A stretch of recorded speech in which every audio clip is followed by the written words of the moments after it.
Bonjour à toutes et à tous, bienvenue sur le plateau d'Orléans TV pour le 20e numéro de votre rendez-vous science. Merci pour votre fidélité. Nous avons consacré un numéro précédent de H2O à une question qui taraude depuis de nombreux siècles un grand nombre de scientifiques et une bonne partie des terriens. Sommes-nous seuls dans l'univers ? Les spécialistes en la matière n'ont pas encore fourni de réponse. Pourtant, les astronomes ont découvert à ce jour plus de 280 planètes dites extrasolaires, c'est-à-dire situées en dehors du système solaire. Certains de ces corps très lointains pourraient posséder de la glace, voire des traces d'une eau qui aurait un jour existé à l'état liquide, le meilleur marqueur d'une vie possible. Mais voilà. Présence d'une forme de vie n'implique pas forcément existence d'êtres technologiquement avancés, capables de voyager parmi les étoiles et encore moins de coloniser la Terre. Cependant, depuis fort longtemps, les humains croient voir dans certains types de phénomènes aérospatiaux des signes de manifestations surnaturelles ou des visites extraterrestres. Par exemple, le 14 avril 1561, le ciel d'Allemagne est parcouru par une multitude de petits globes colorés, sortant de grands cylindres apparemment engagés dans une bataille aérienne.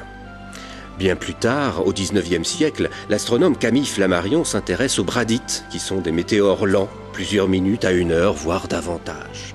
Fin XIXe et début XXe, la littérature et le cinéma de fantastique et fiction nous habituent aux êtres venus d'ailleurs, souvent animés d'intentions belliqueuses, comme l'illustre fort bien l'adaptation radiophonique par Orson Welles, La guerre des mondes.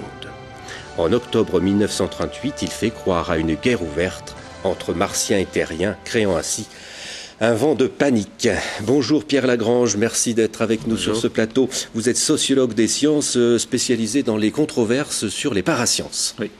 Alors, la guerre des mondes a-t-elle eu lieu ?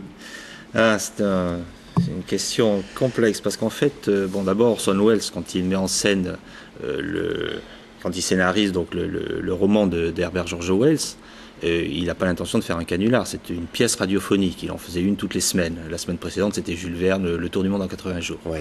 Donc en fait, simplement, il l'adapte sous forme de bulletin d'information pour l'adapter au goût du jour. Parce qu'à l'époque, on commençait à avoir beaucoup de retransmissions en direct à la radio et tout. Et le lendemain, la presse est pleine d'histoires comme quoi les gens ont paniqué.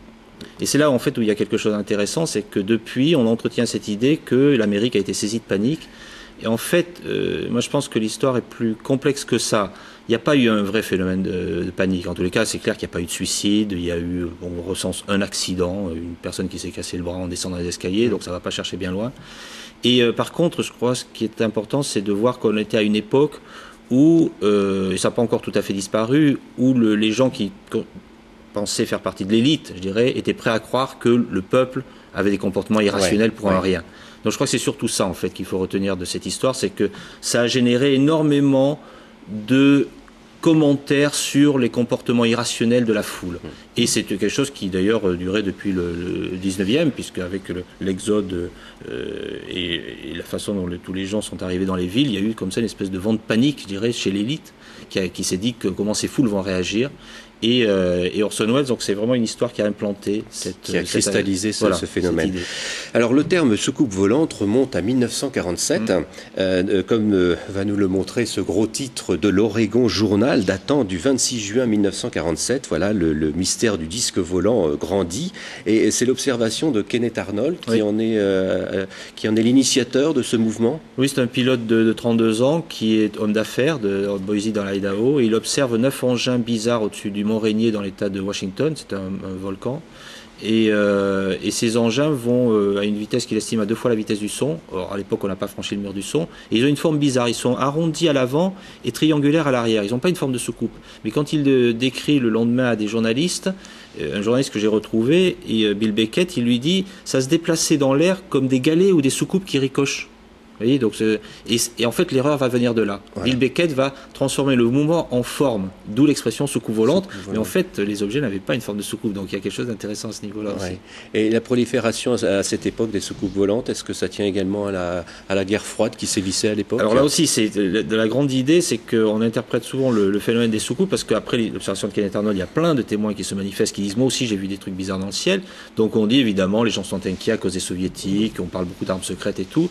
C'est vrai vrai, mais quand on se replonge encore une fois dans la controverse, la réaction quasi unanime, c'est pas de dire c'est des armes secrètes ou les extraterrestres, c'est de dire c'est une rumeur, c'est une plaisanterie, c'est irrationnel, les gens croient voir des choses mais qui n'existent pas. Donc en fait, pour moi, ça témoigne plus de l'importance de cette culture scientifique qui veut séparer la science de l'irrationnel, plutôt que d'une discussion qui renverrait à la guerre froide. En 1946, l'année précédente, on parle d'armes secrètes au-dessus, de fusées fantômes au-dessus de l'Europe, et là tout le monde y croit, y compris l'élite. Mais en 1947, la réaction générale, c'est de ne pas y croire aux soucoupes volantes. Donc c'est plutôt la culture rationaliste qui conditionne le débat. Alors il y a aussi les phénomènes naturels qui sont parfois confondus avec les phénomènes aérospatiaux non identifiés. On va voir quelques exemples. Ces types de nuages que nous allons voir à l'écran, voilà, sont des nuages lenticulaires. Leur forme, vous en conviendrez, peut engendrer une méprise. La photo suivante, il s'agit du lever de la planète Vénus à plusieurs dates, photographiée dans les années 1950. Lorsqu'elle est au plus près de la Terre, Vénus est un véritable phare céleste que l'on peut facilement confondre avec un ovni. Et enfin, il y a également les phénomènes électriques, les éclairs par exemple. Et on va voir une vidéo magnifique qui nous a été prêtée par le CNRS. Et vous allez nous dire de ce dont il s'agit, Pierre Lagrange.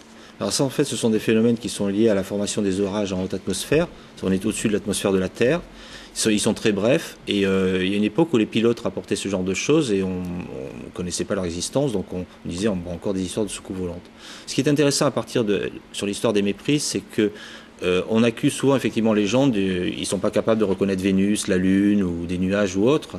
Mais je crois qu'il faut aussi se rendre compte que notre culture scientifique est construite de façon très particulière. Quand on parle de ballons-sondes ou de Vénus dans les livres, on les montre de telle façon qu'ils n'ont rien à voir avec leur aspect dans le ciel. Donc on ne peut pas en vouloir aux gens de ne pas les reconnaître parce qu'en fait on ne leur a jamais montré comme ça. En 2003, il y a plein de gens qui ont vu un ovni dans le ciel alors qu'on parlait beaucoup de Mars. Ils savaient bien ce qu'était Mars. Mais Mars, en une de Libération, c'était la planète. C'était pas l'astre qu'on voit dans le ciel. Ils n'ont pas fait la différence méprise au niveau c'est de la problème, perception. Oui, mais c'est un problème de culture scientifique, la façon dont on construit la culture scientifique. C'est pas la faute des gens. Alors dans votre dernier ouvrage qui s'intitule OVNI, ce qu'ils ne veulent pas que vous sachiez, qui sont-ils ? Alors là aussi, un des grands sujets, c'est l'idée qu'on cacherait la vérité, notamment les Américains, l'armée américaine, cacherait la vérité sur l'existence des soucoupes volantes. Alors est-ce que c'est depuis Roswell ? Depuis 1947, on a des discours, mais en fait l'affaire de Roswell sort en 1980. Elle a eu lieu en 1947, mais c'est à partir de 1980 dont on en parle, et surtout à partir des années 90. Donc dans les années 47, on n'avait que des débris. En 1947, en fait, ce qui se passe, c'est qu'il y a des débris qui tombent dans un champ, donc dans le Nouveau-Mexique, qui sont récupérés par les militaires, qui disent on a trouvé une soucoupe volante, mais c'est dans les nombreuses observations de l'époque, donc ça sera noyé, parce que quelques heures après, ils disent c'est un ballon-sonde, et on oublie l'affaire jusqu'en 80. Et en 80, un livre paraît, un premier livre, qui va relancer l'histoire. Donc en fait, on parle beaucoup de Roswell aujourd'hui, mais il faut savoir que c'est un phénomène récent. Avec le cadavre d'extraterrestre, le canular du cadavre. Ça, c'est encore un truc qui s'est greffé sur l'affaire, qui n'a rien à voir avec l'affaire de Roswell, mais des gens ont profité de la publicité que Roswell faisait aux soucoupes volantes pour diffuser leurs films et se faire un peu d'argent au passage. Au lieu d'aller vers les vendanges, en gros, cet été-là, ils ont diffusé une histoire d'extraterrestre. En France, on a le GEPAN, qui est le groupe d'études et d'informations sur les phénomènes aérospatiaux non identifiés, qui est tout de même intégré au Centre national d'études spatiales. Et ce centre a ouvert le 22 mars 2007, pour être précis, ses archives. Alors qu'est-ce qu'on y trouve ? Est-ce qu'on a encore des cas de phénomènes non expliqués ? Des cas non expliqués, oui, on en a. Je dirais que c'est un peu le problème, même parce que le but, ça serait d'arriver à les identifier. Alors, quand je dis identifier, ça serait intéressant de trouver des choses nouvelles, justement. La catégorie non identifiée est problématique parce qu'en fait, c'est une non-catégorie. C'est une espèce de chose une catégorie dans laquelle on met tout ce qu'on n'a pas pu identifier. Mais c'est des choses sans doute très différentes les unes des autres. Le problème, c'est à partir de là, d'arriver à identifier de nouvelles catégories de phénomènes naturels ou autres. Alors, éventuellement, en plus, si on trouvait des extraterrestres, ça serait parfait. Là, c'est plus problématique. Mais voilà, il y a des cas, bien sûr, il y a des cas qui sont inexpliqués.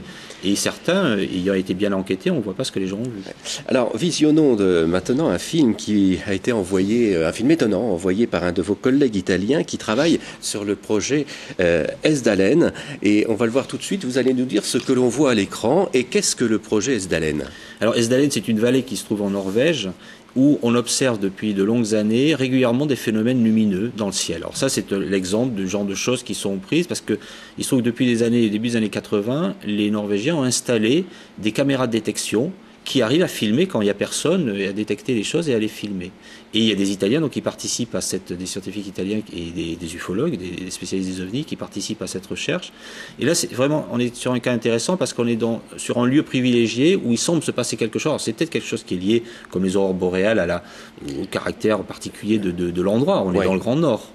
Mais en tous les cas, c'est quelque chose qui pose une énigme. Alors, je ne dis pas que ce phénomène-là qu'on voit, ça illustre le genre de choses qu'on voit. Je ne sais pas en gros ce que c'est ça. Peut-être qu'il y a aussi des méprises à Esdalen, comme partout ailleurs. Mais il y a quand même un lot anormalement élevé de phénomènes lumineux qui, jusqu'ici, n'ont pas reçu d'explication satisfaisante. On a l'impression que beaucoup de scientifiques, je penserai aux astrophysiciens, ne s'intéressent pas et ne veulent vraiment pas entendre parler de ce type de manifestation. Pourquoi ? Ça remonte à... Bon, d'abord, les astrophysiciens ont un métier qui est d'étudier le ciel profond. Et là, on parle de phénomènes qui sont vus assez proches, qui sont dans le ciel, dans notre environnement proche. Mais c'est aussi quelque chose qui remonte aux années 40 avec cette idée que les soucoupes volantes c'était l'irrationnel, c'était la croyance populaire. Et les scientifiques ont eu tellement de mal au cours de la fin du 19e, début 20e à se séparer de cette culture populaire, à se professionnaliser, on va dire, qu'ils ont vu revenir un spectre qu'ils avaient eu du mal à chasser. Donc la réaction, ça a été vraiment une espèce de réaction quasi unanime, de rejet. Et les explications qui ont été données en 1947, ce n'étaient pas des explications sérieuses, c'était des explications hallucinations hautes qui consistaient à dire, écoutez, foutez-nous la paix avec vos soucoupes volantes, ça ne nous intéresse pas. Alors, il y a aussi quelques astronomes qui s'y sont intéressés, pour la bonne et simple raison que certains en ont vu. Parce que comme, malgré tout, les astronomes, une fois qu'ils sortent de leur observatoire, il leur arrive de regarder le ciel que nous voyons tous, ils sont plus à même de détecter des choses intéressantes, et certains le font. Et alors pour vous, Pierre Lagrange, sommes-nous seuls dans l'univers ? Non, je pense pas. Non. S'il y a un pari à faire, je fais le pari que non seulement on n'est pas seul, mais que l'univers est vraiment très peuplé. Le problème, c'est que même s'il est très peuplé, les distances sont grandes. Mais là aussi, ça c'est le paradoxe de Fermi. Enrico Fermi, en 1950, avait posé l'idée que statistiquement, s'il y a de la vie ailleurs, il y a des civilisations qui sont beaucoup plus évoluées. Donc la question, c'est qu'ils devraient être ici. Donc c'est pourquoi est-ce qu'on ne les voit pas ? Alors après, est-ce que les soucoupes volantes, c'est ça ? Fermi pensait que non, bien évidemment, comme beaucoup de scientifiques. Mais la question mérite d'être posée, elle n'est pas irrationnelle a priori.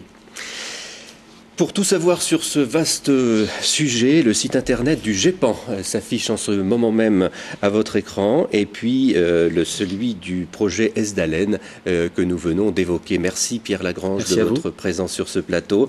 On se retrouve dans 15 jours pour de nouvelles aventures scientifiques, et en attendant, soyez curieux.